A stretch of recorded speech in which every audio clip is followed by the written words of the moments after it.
Subscribe to our YouTube channel and press the bell icon to get the latest updates. जिस तरीके से corona को लेकर पूरे देश में कहर मचा हुआ है और देश के जो आर्थिक स्थिति है वो कहीं ना कहीं गंभीर बनती नज़र आ रही है। कोरोना वायरस का संक्रमण इतना तेज़ी से बढ़ रहा है कि हमारे देश में लगभग बढ़ने वालों की जो संक्रमण की संख्या है वो लगातार बढ़ती नज़र आ रही है। हालांकि प्रधानमंत्री नरेंद्र मोदी ने 22 मार्च से ही लॉकडाउन का ऐलान कर दिया था, जिसके बाद लोग घर में रहने लगे थे और घर में रहते ही अपना काम कार्य करने लगे थे ताकि लॉकडाउन की स्थिति सुधारी जाए और कोरोना वायरस की जो संक्रमण बढ़ रहे हैं उसकी स्थिति में काबू पाया जाए। लेकिन बीच में एक ऐसी खबर आई जिसमें कि पूरे मीडिया को और पूरे देश को हिला कर रख दिया। जी, जमात से जुड़े लोग, खास करके बात करें शाद की, तो शाद जिस तरीके से अपने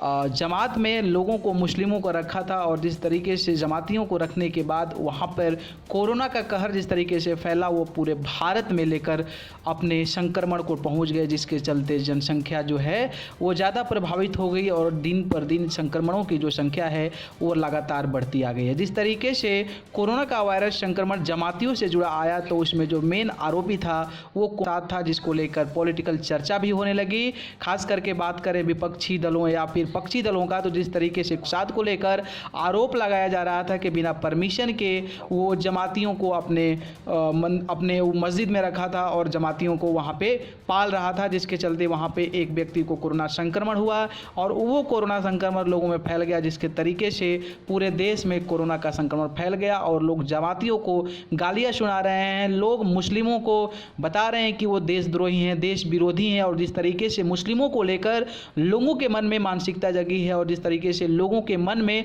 मुस्लिमों के प्रति आवेश जगा हुआ है, उस तरीके से मुस्लिम को लोग नफरत करने लगे हैं। लेकिन इसी बीच एक बड़ी खबर आ रही है, जिस तरीके से ऐसा बताया जा रहा था कि पिछले अप्रैल महीने के 6 तारीख को शाद की बेटी की निकाह होने वाली है। हालांकि कोरोना वायरस के चलते उस निकाह को टाल दिया गया और ऐसी खबर आ रही है, कुछ यूट्यूब चैनल पे ऐसे खबर चलाए जा रहे हैं कि शाद की जो बेटी थी उसकी निकाह होने वाली थी, लेकिन पिता के ऐसे आरोप लगने के बाद वो अपने पिताजी से खफा है और अपने पिता के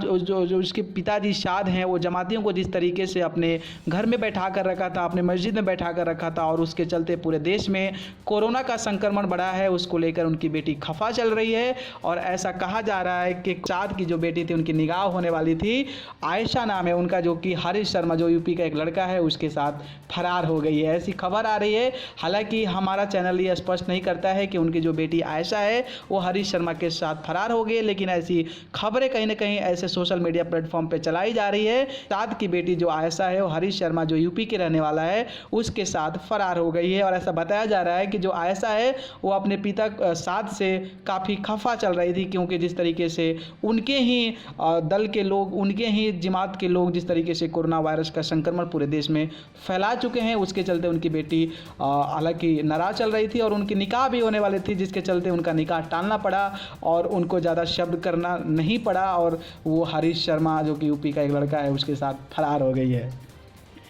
न्यूज़ रूम से न्यूज़ लाइव की रिपोर्ट।